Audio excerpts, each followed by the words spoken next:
अकेले हैं चले आओ जहां हो। सदियों में एक बार ऐसा गीत बनता है जो न सिर्फ सुनने वालों के दिल को छूता है बल्कि संगीत की दुनिया में एक मील का पत्थर बन जाता है। बार जन्म लेंगे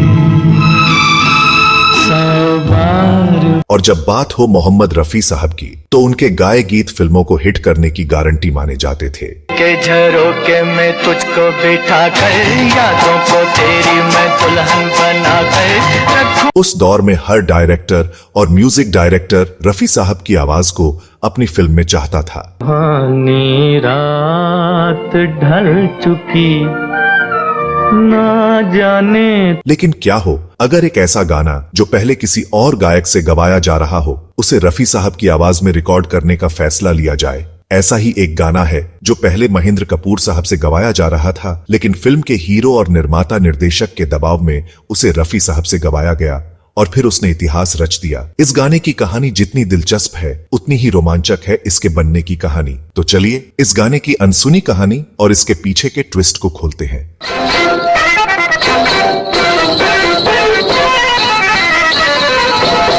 दोस्तों, साल 1965 में रोमांटिक ड्रामा फिल्म भीगी रात रिलीज हुई थी जिसे दर्शकों ने खूब पसंद किया। से तो न देखो के बहक जाए कहीं हम। इस फिल्म को डायरेक्ट और प्रोड्यूस किया था कालिदास ने जो फिल्म के लीड एक्टर प्रदीप कुमार के भाई थे। फिल्म में मुख्य भूमिकाओं में थे प्रदीप कुमार, अशोक कुमार और मीना कुमारी। जो न कह सका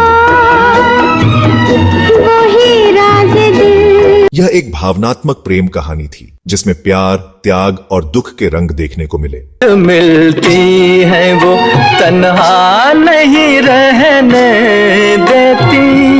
फिल्म का संगीत दिया था मशहूर संगीतकार रोशन साहब ने और गीत लिखे थे मजरूह सुल्तानपुरी ने। मेरा जो नहीं फिर मुझको क्या जा कहीं पर तू और किसी का। भीगी रात के गाने उस दौर में बेहद लोकप्रिय हुए। प्यार की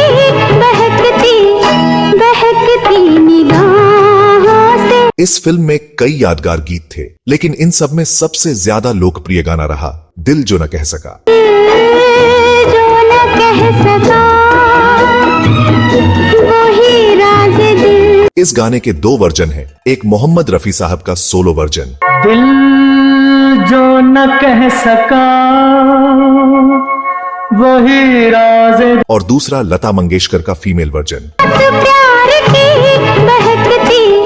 बहकती निगाहों से। दोनों ही गाने अपनी मधुर धुन और भावनात्मक गहराई के लिए मशहूर हुए लेकिन इस गाने की रिकॉर्डिंग की कहानी अपने आप में एक ड्रामा है। दरअसल इस गाने को पहले महेंद्र कपूर साहब से गवाया जा रहा था। संगीतकार रोशन साहब ने इस गाने के लिए महेंद्र कपूर को चुना था क्योंकि उनकी आवाज में एक खास गहराई और दर्द था। लेकिन जब फिल्म के हीरो प्रदीप कुमार को यह पता चला कि इतना महत्वपूर्ण गाना महेंद्र कपूर से गवाया जा रहा है तो उनका दिल नहीं माना। प्रदीप कुमार पर रफी साहब के कई सुपरहिट गाने पहले ही पिक्चराइज हो चुके थे और ये गाने खूब लोकप्रिय भी हुए थे। खुदा करे के कयामत हो और तू। वे नहीं चाहते थे कि इस गाने में कोई रिस्क लिया जाए। प्रदीप कुमार ने अपने भाई और फिल्म के डायरेक्टर प्रोड्यूसर कालिदास से इस बारे में बात की। उन्होंने कहा यह गाना इतना गहरा और भावनात्मक है, इसे सिर्फ रफी साहब ही इंसाफ कर सकते हैं, महेंद्र कपूर से इसे गवाना ठीक नहीं। कालिदास ने उनकी बात मानी और संगीतकार रोशन से इस बारे में चर्चा की। हो सकता है कि रफी साहब की डेट्स की समस्या रही हो या रोशन साहब कुछ नया ट्राई करना चाहते हो, लेकिन प्रदीप कुमार के आग्रह के बाद रोशन साहब ने फैसला किया कि इस गाने को रफी साहब से ही गवाया जाएगा। जब रफी साहब को यह गाना समझाया गया तो उन्होंने इसे अपनी मखमली आवाज में ऐसा गाया कि गाना अमर हो गया। मुबारक तुम्हें किसी की लरज़ती सी बाहों में। रफी साहब का वर्जन पूरे 4 मिनट का था जिसमें प्रेम, दर्द और लाचारी की हर भावना झलकती थी। चाहे खून दिल हो के पीते। गाने के बोल, रोशन साहब का संगीत और रफी साहब की आवाज ने इसे एक ऐसी रचना बना दिया जो आज भी संगीत प्रेमियों के दिलों में बसती है। वहीं लता मंगेशकर का फीमेल वर्जन भी उतना ही खूबसूरत था। जो न कह सका वही राज यह गाना नायिका के दृष्टिकोण से था, जिसमें प्यार की नाजुक भावनाएं उभर कर सामने आईं।